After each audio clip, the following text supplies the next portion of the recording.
Good morning. It's a privilege, as always, to be together, particularly in this season. You know, when I was a kid, this time of year was awesome and horrible. Awesome because Christmas was coming, and I would be getting presents. And horrible because I had to wait so long to actually get my hot little hands on those presents. As a child, even when raised in a Christian home, my state of mind was a lot like Garfield's. Garfield, wake up. Good morning, John. No time for small talk, Garfield. It's Christmas morning, and you know what that means. Of course I do. Christmas means presents. Lots and lots of presents. Things, stuff, gadgets, toys, greed, avarice. I love it. That was a Horton family favorite. Well, thankfully, like most people, as I grew to adulthood, that mindset faded, transitioning into one of giving instead of just getting, making memories, spending time with my family, all the wonderful, cozy, comfortable things that we like about Christmas. But where was Jesus? He was there. He wasn't forgotten, but he certainly was not in his proper place. And I have to confess that there was always a struggle to adjust my mindset to make Christ the center of this season. Because much like he does the rest of the year, the devil used harmless, even lovely things to lure my mind away from Jesus. The beautiful lights, the decorations, finding that perfect gift for somebody I love, making cookies, all this stuff is wonderful. It's lovely. But they always seem to find a way of displacing Jesus as the focus of the season. And I don't think I'm alone in this struggle. As I said, it's most definitely not isolated even just to this time of year. Pulling our minds and our focus from Christ is kind of the devil's full-time job.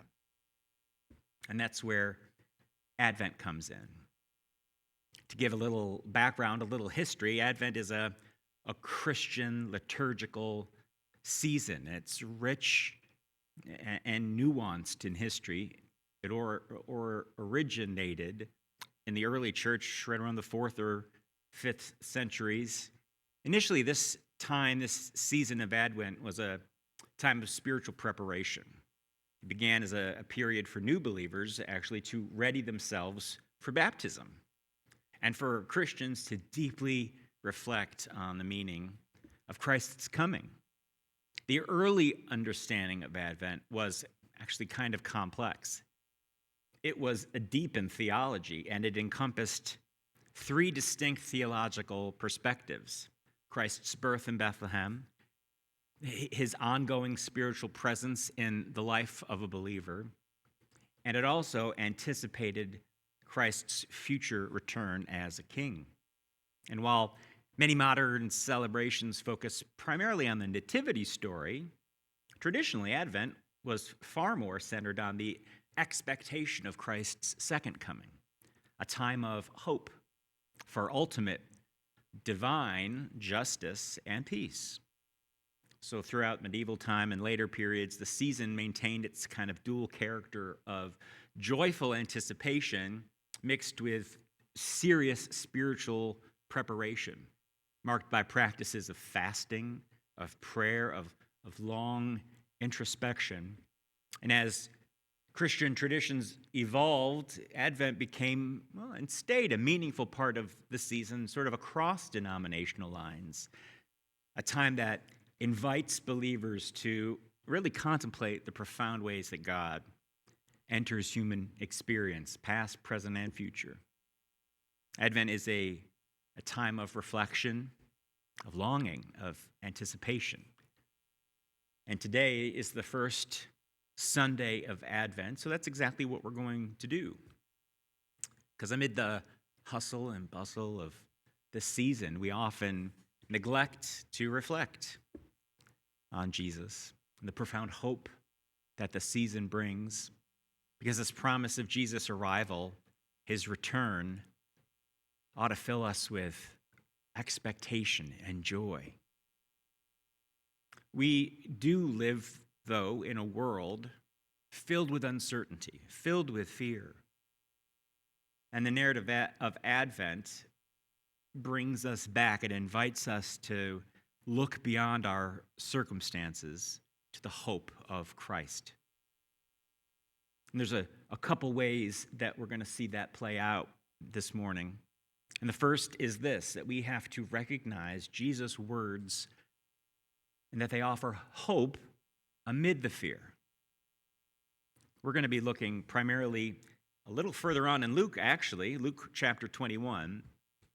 So I'll be able to just, recycle all this stuff in a few weeks when we get there. But Luke chapter 21, 25, these are Jesus' words. And there will be signs, he's talking about his second coming, signs in sun and moon and stars, and on the earth, anguish among the nations, and perplexity at the roaring of the sea and the waves, men fainting from fear, and the expectation of the things which are coming upon the world, for the powers of the heavens will be shaken. And then they will see the Son of Man coming in a cloud with power and great glory. But when these things begin to take place, straighten up, lift your heads, because your redemption is drawing near. While it may not seem so as we first start to read that passage, these words offer an incredible hope. Jesus brings this profound message of hope that is connected with his return, because the full power, the full glory of Jesus will be ultimately revealed to everybody. This revelation will incite both fear for the unprepared and hope for the believers. And so Jesus addresses the reality of this fear that plagues humanity. It's all around us. But the promise of his return allows us to focus our minds in hope, which is central to overcoming despair. This hope isn't just an abstract feeling. It's grounded in the power and the glory of God.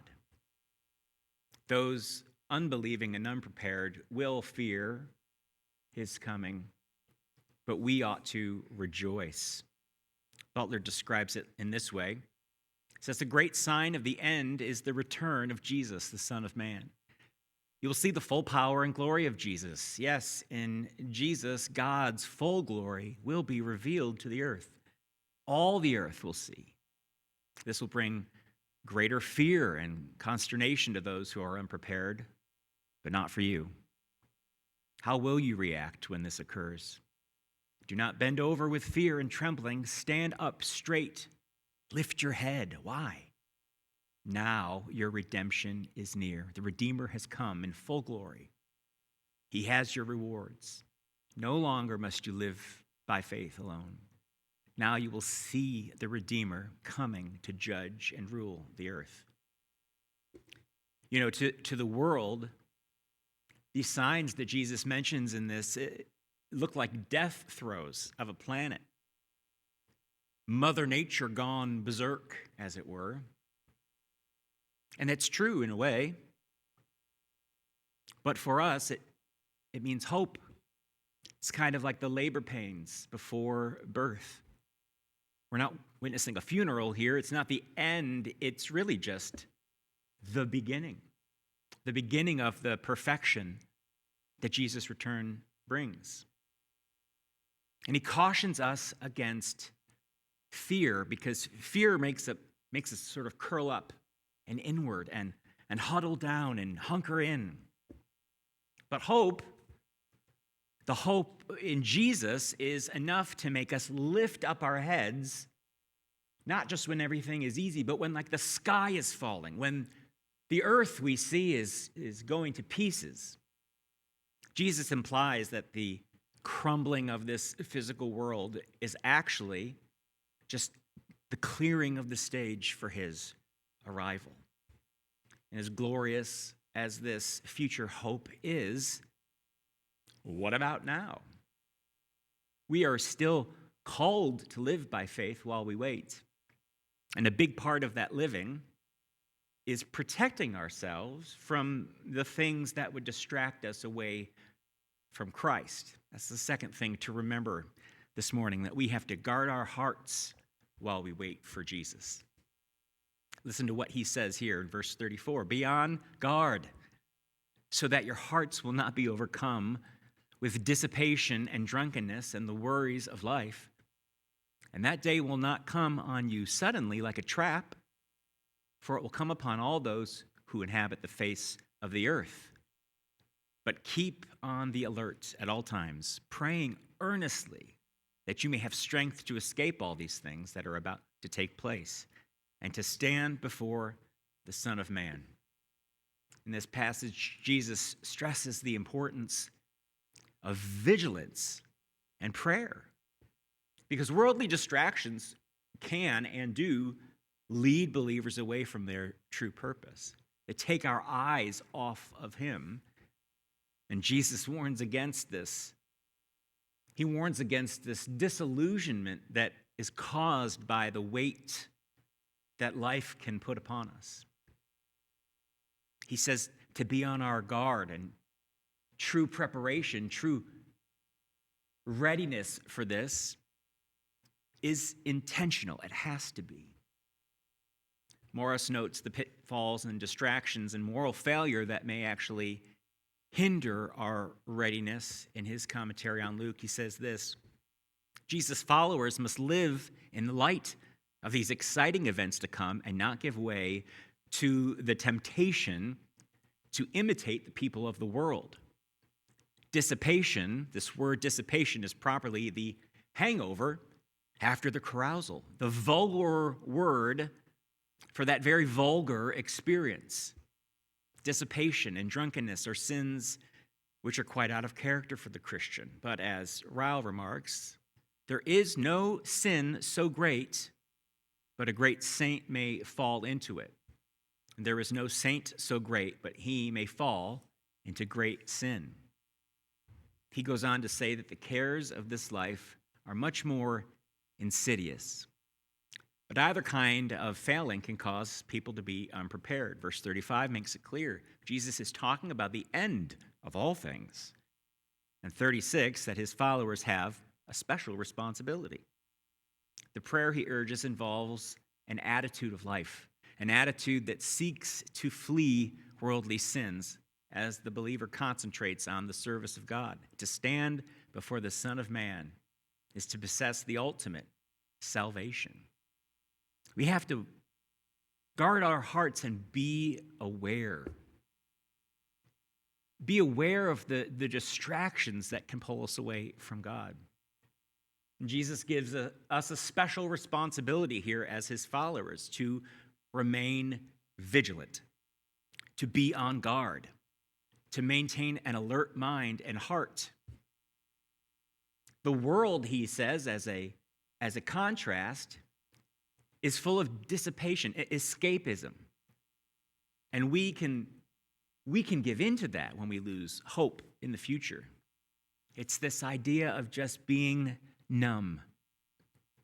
If you have ever known anyone with an addiction, whether big or small, the idea of that is to just make the world go away for just a little bit, to be numb. That is not what Jesus calls us to do. So we guard our hearts to protect our capacity to hope, because a cluttered heart has no room for expectation. Despair often makes these end days that Jesus describes feel like a trap. But our hope turns what could be seen as a trap into a finish line. Our hearts should be focused and attuned to God's service, cultivating readiness for his return. So what exactly does this look like? Jesus gives us the answer here. He says we are to actively wait for him in prayer. Listen again to verse 36. But keep on the alert at all times, praying earnestly, that you may have strength to escape all these things that are about to take place and to stand before the Son of Man. Jesus is encouraging us to pray for the strength that we need for perseverance. And he emphasizes action over just knowledge as we wait for his return, specifically by means of being alert, being aware. Alertness involves an active response to God's call to service. We have a responsibility, the Great Commission, to evangelize and live out our faith and walk in the light every day.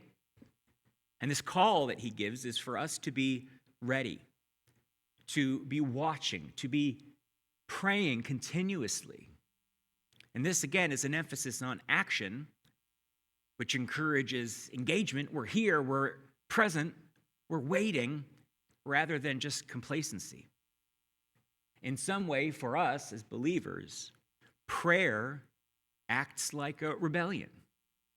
It's an active voice of hope against the world. And when we pray, we are declaring that the current brokenness in this world is not the final story.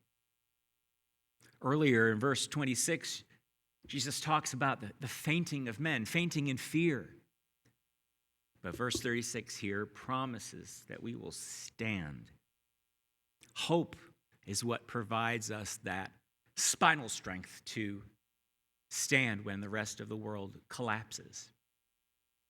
A lazy waiting might say, I don't know, it might happen. Whereas an active waiting says, I know he's coming, so I've got to get ready. I always think, and I'm sure I've given this example 100 times, but I picture it like this. There's sort of three versions of waiting and readiness that people fall into. One is, you got three guys on a boat, okay? Three guys, three boats. The one guy says, hey, if Jesus wants this to happen, he'll raise the sails, he'll blow the wind, and he'll steer the ship. And so he just sort of sits back and does nothing. The other guy has his sails up, he's got a gas generator going, running a giant fan, blowing it and saying, Lord, I got it. I got it taken care of, and I'll steer and just we'll hope it all works out all right, but I've taken care of everything. Those are the bad examples, if that's not clear enough.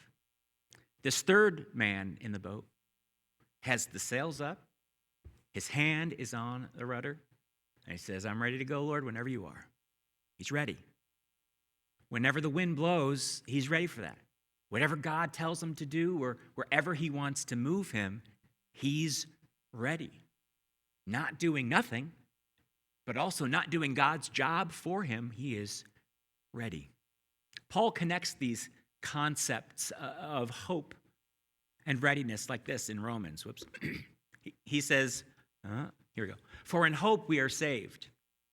But hope that is seen is not hope. For who hopes for what he already sees?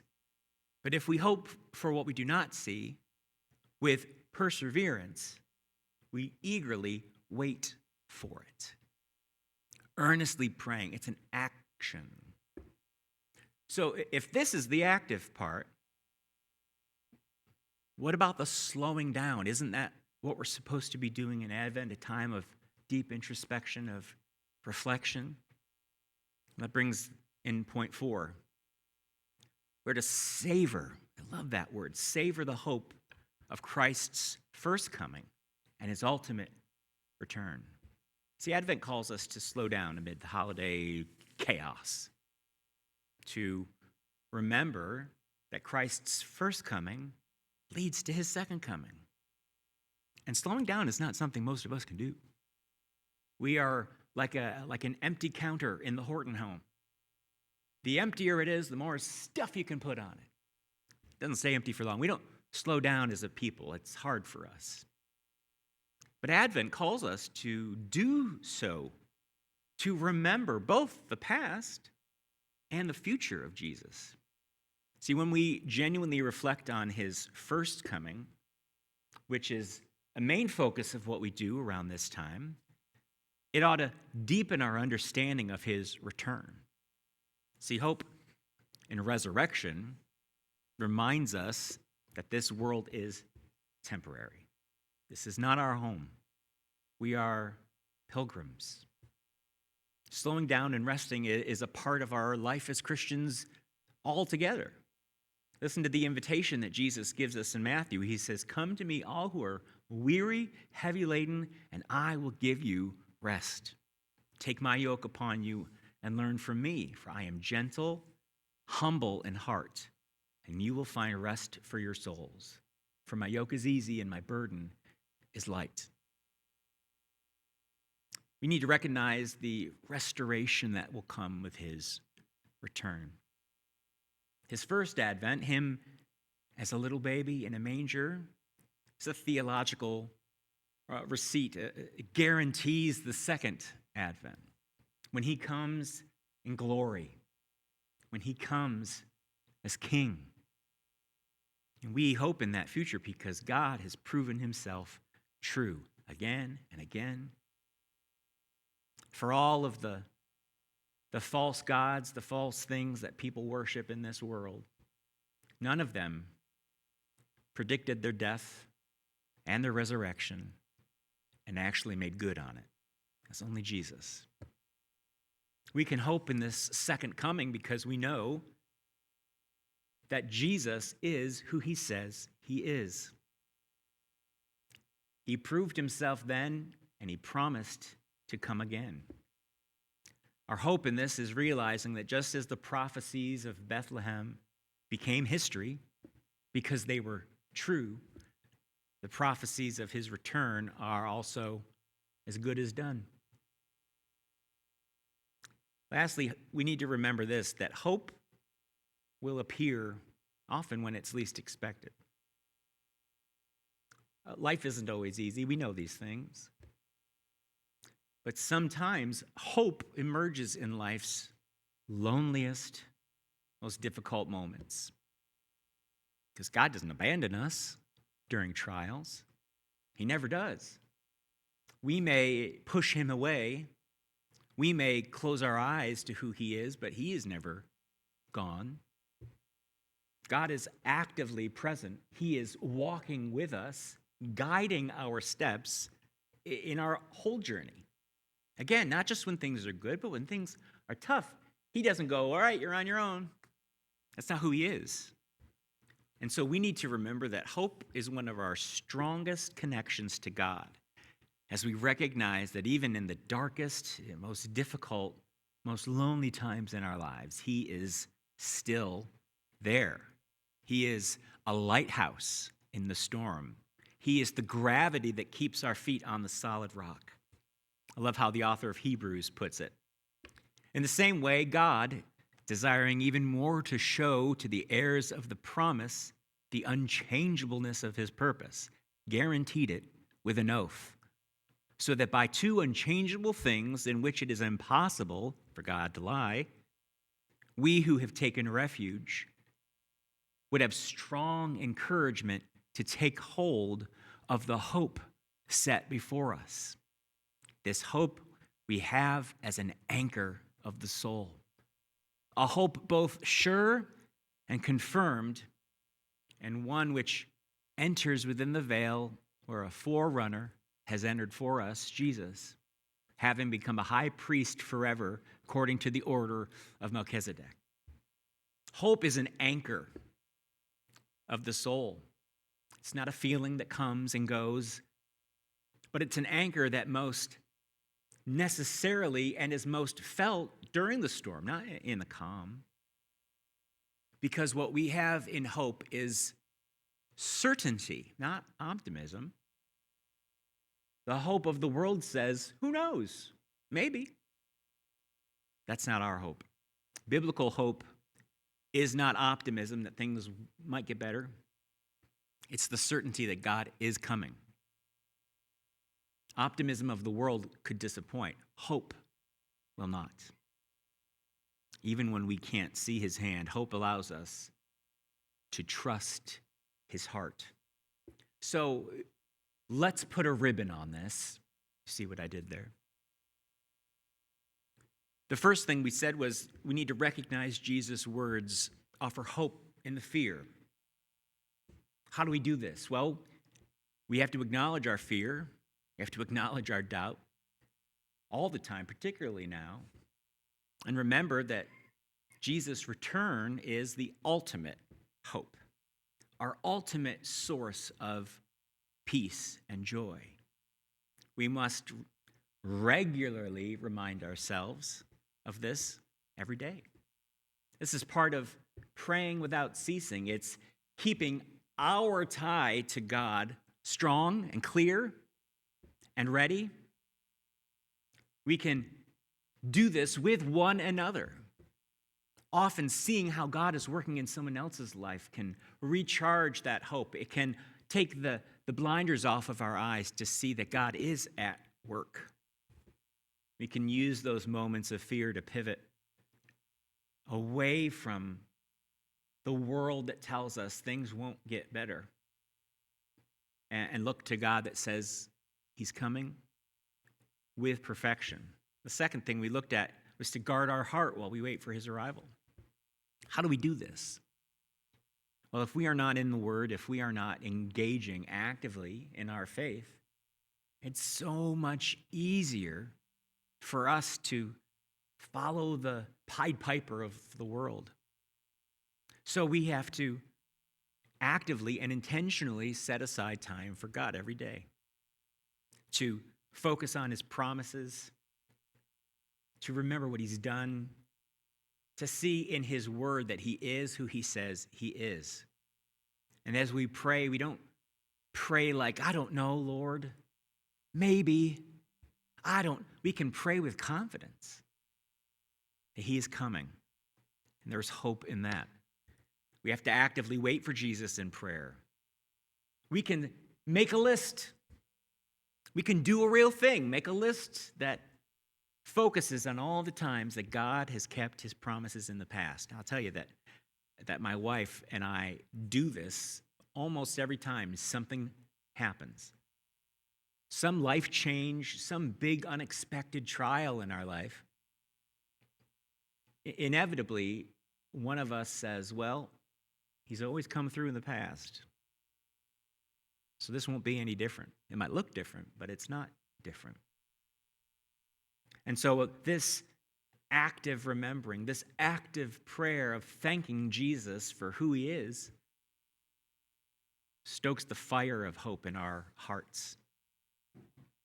But in sort of an opposition and balance to that, we can rest, we can savor the hope of Christ's first coming as we celebrate Christmas and his ultimate return.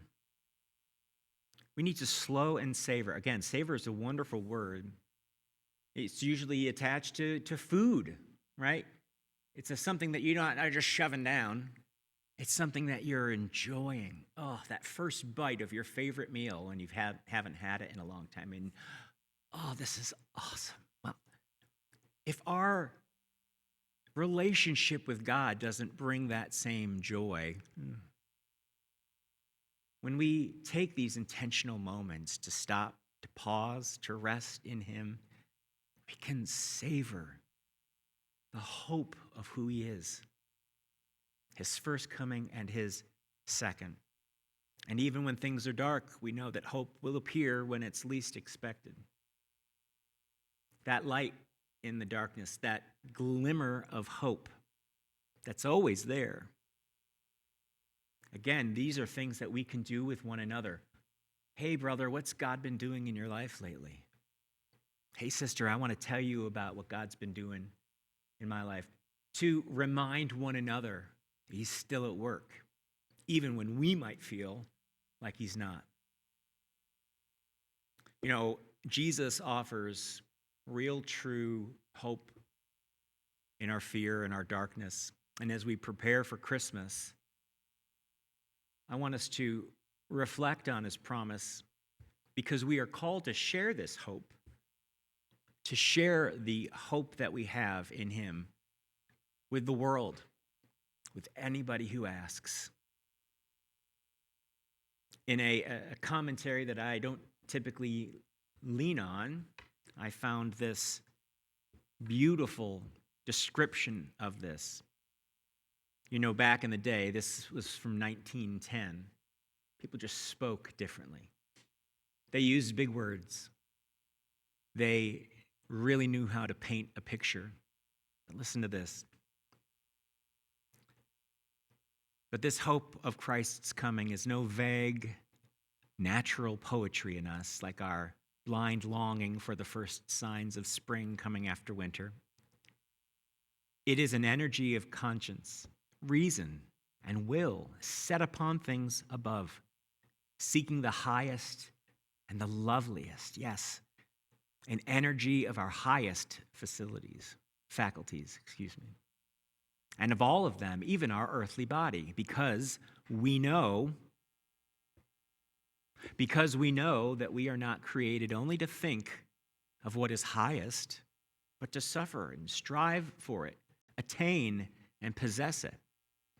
And the expectation of God proves to be the only expectation in which man can never hope too much and cannot be disappointed. Because man is made for God, and in God is all perfection. Would you pray with me? Lord, our hearts are always busy, crowded with good things, with bad things, things that take our attention, things that so easily pull our focus away from you. I pray as this season celebrating your coming begins, that we use our hope in you as an anchor. We can rely on it. We don't hope like the world hopes. We hope having seen your truth, having seen that you are who you say you are. You promised to come back after death, and you did. And you promised to come back again in glory as a king, and you will. Help our hearts focus on that this Advent season, to share what you're doing in our lives with our brothers and sisters, these people that you have put intentionally in our lives for a purpose. Let's use this season, Father, as an opportunity to engage in that, to shine the light of what you're doing in our lives, to share it with others, and to realize that our hope that we have in you is the only true hope. Nothing in the world can give us this same hope, because it's from you, Lord, and you are perfection. Thank you for your love. Thank you for the hope that we have in you. And we ask all of this in your powerful and precious name, Jesus. Amen.